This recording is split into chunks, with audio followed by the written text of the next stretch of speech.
Today, I'd like to share some of my personal journey with you, some stories from my childhood, experiences that formed and shaped my beliefs, who I feel that I am today, and what I see for our future, both personally and collectively.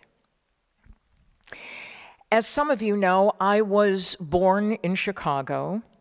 I am the daughter of immigrants born in Eastern Europe, Russia, and Poland.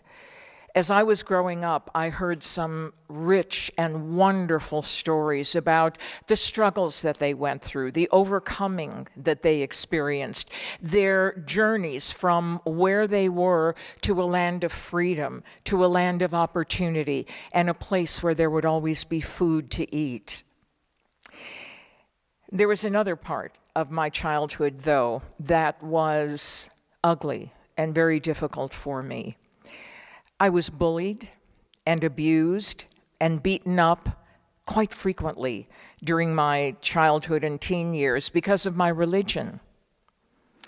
People used to tell me that I didn't have the right to breathe the same air that they did, that I was evil, that my presence on this planet did harm to other people.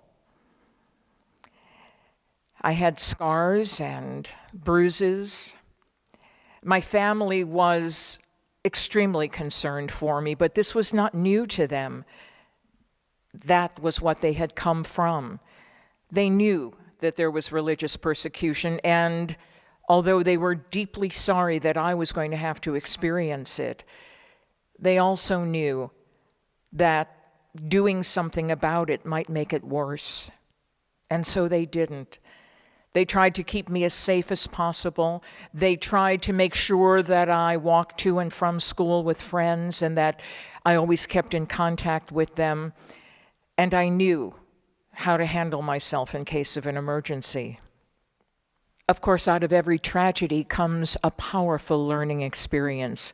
And for me, it was trying to find out the nature of God, trying to understand why there was so much violence, why there were so many wars about religion. Why was there a feeling that God could only be one place at a time? I thought about it and I thought about it. And when I was about 12 years old, I came up with a personal philosophy that, believe it or not, has not changed to this day. I decided if there was a God, that God had to be the creator of all people, speak to everyone in their own language, be inside of all creation, and love each person equally and unconditionally. That became my personal credo. And never again did I think about belonging to a specific denomination, because I knew that God was wherever I went. During that time in my childhood and early teens, I also came to understand something that did not serve me very well, but was a great learning experience. And that was this: if there were people that were going to think that I was evil or the source of evil, that I was unworthy and not good enough, then I would have to use every talent and every skill that I had to make sure that I could convince people that I was worthy to be alive. And so I became an entertainer. I became a singer, a dancer, an actor.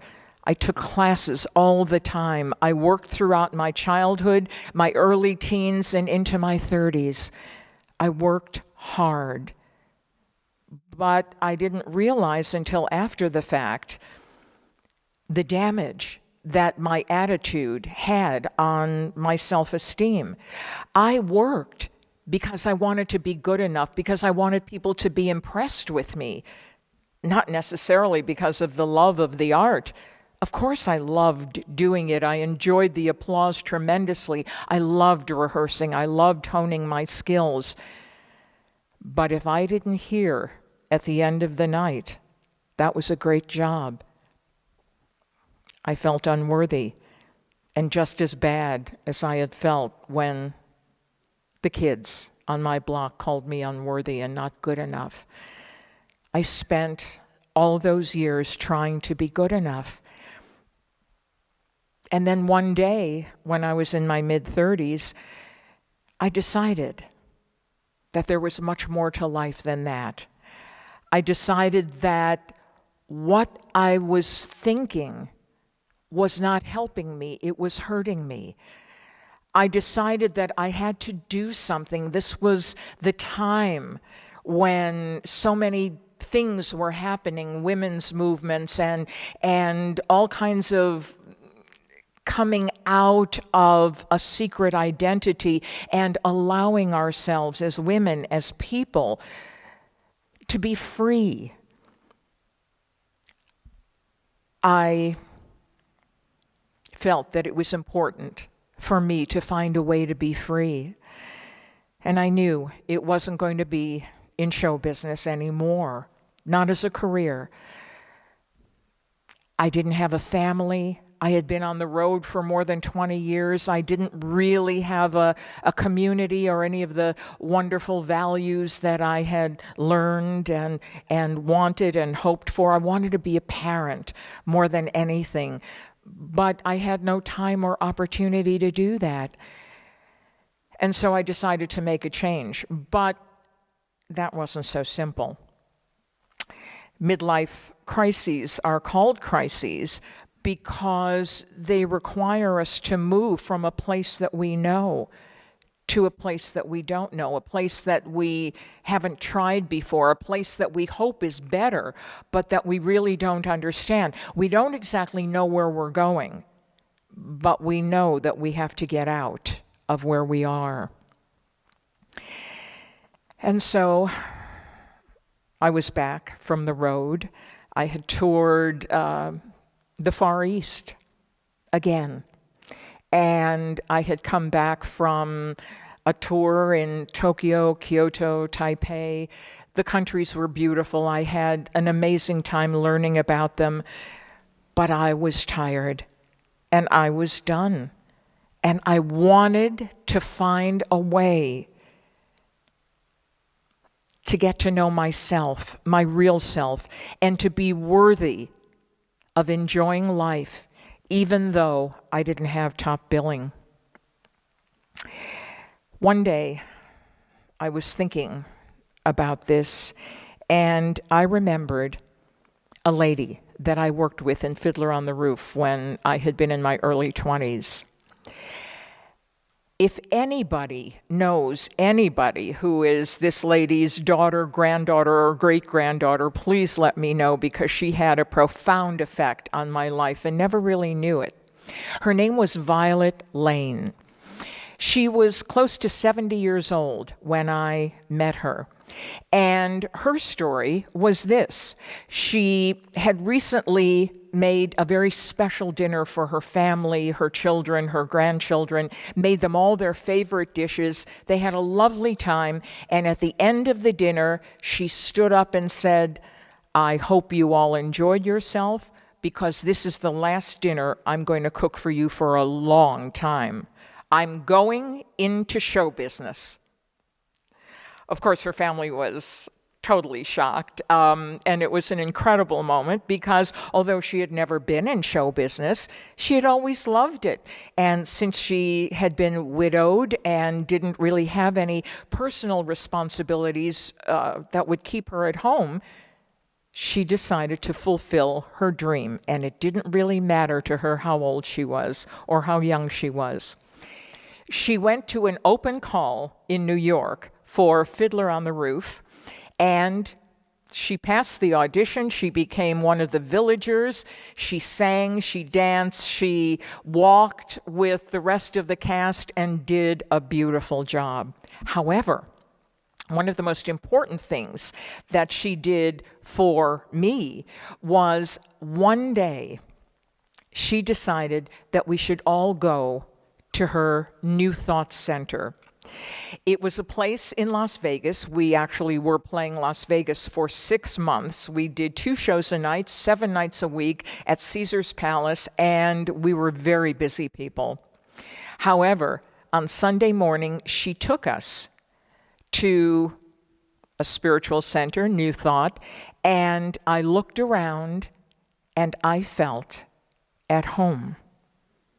For the first time in my life, I felt that I was in the place that I could understand, that I could support, and would support me on my journey to help people understand that God was everywhere and in and through everyone. When I thought of that experience, and I thought of Violet, I realized that what I had to do might not be as different as I thought it would be. What I decided to do was to find a New Thought church, and I did find Unity. And I was going to make a 4-year plan in which I would get a college education, learn about the ministry, learn how to articulate the teachings, and find how to heal that empty spot within me so that I could help others heal the emptiness inside themselves.